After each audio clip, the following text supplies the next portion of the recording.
your Eyewitness Weather forecast. All right, good evening to you. So we've once again have had some very light snow showers and flurries, and these aren't going to add up to anything. We just kind of nickel and dime things here in terms of any snow accumulation as we go through the next day or so. There is one slightly stronger system that I'm watching coming up on Thursday. We'll break down that coming up here shortly. So in the here and now, a temperature of 33 degrees with a west and northwesterly wind at about 3 miles an hour.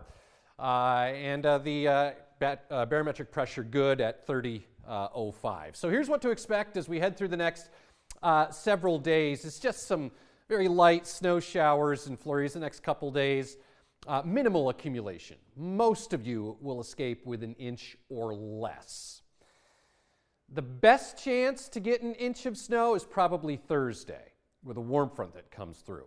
That warm front is really going to change things by the weekend as we get another surge of mild weather and eventually some wet weather by Sunday.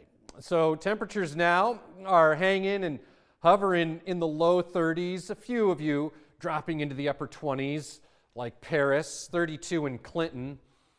Down to the south, numbers here are in the low 30s in Hartwick. Over to Richfield Springs where it's 29. Up north, numbers are in the upper 20s at Long Lake and Blue Mountain Lake in the heart of the Adirondacks. So we've got some very light flurries and snow showers down along I-88, Oneonta, Morris area. These are just some very light flurries and snow showers. And then another little batch to the west in Syracuse. And as we go back here at home, really not much going on as of right now. There's actually a little clipper type system that is kind of scooting by to the south. You can see it kind of fizzles out, but I wouldn't be surprised if this fills in a little bit as we go through the overnight. So just some light snow showers and flurries through the overnight. You can see that there on Futurecast. It kind of fills in just a little bit more. Most of you, again, will get less than an inch.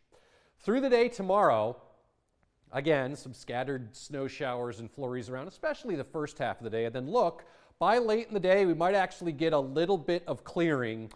So that would be nice, but I think the sun might be down by the time that happens. Then we get into Thursday, and notice this area here, it's a little bit more robust, right? So that's actually in response to a warm front that's going to come through on Thursday. So there's going to be periods of light snow around through Thursday morning into the early afternoon.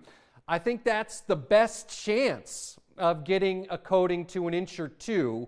Once that warm front goes through, we are off to the races with temperatures. And I think by the time we get to Friday, we should have at least some brighter weather by then. So in terms of accumulation, again, tonight, most of this that you see is very, very light, less than an inch of snow.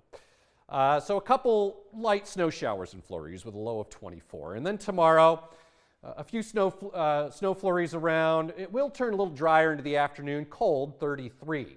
Look at the warmth west and watch it build east by the weekend. So Saturday and Sunday, you will see that reflected. And usually when we have this type of temperature swing, there's something a brewing, and there certainly is as we get into the weekend. So just some light snow showers and flurries around over the next day or so. In the 30s, cold, and then vitamin D, you need it on Friday.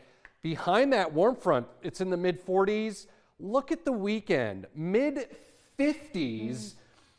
Eventually, though, we're going to see some colder weather come in by early next week. But before we get there, some wind and rain on Sunday. I wouldn't even be surprised, Jamie, if there's a thunderstorm Sunday afternoon.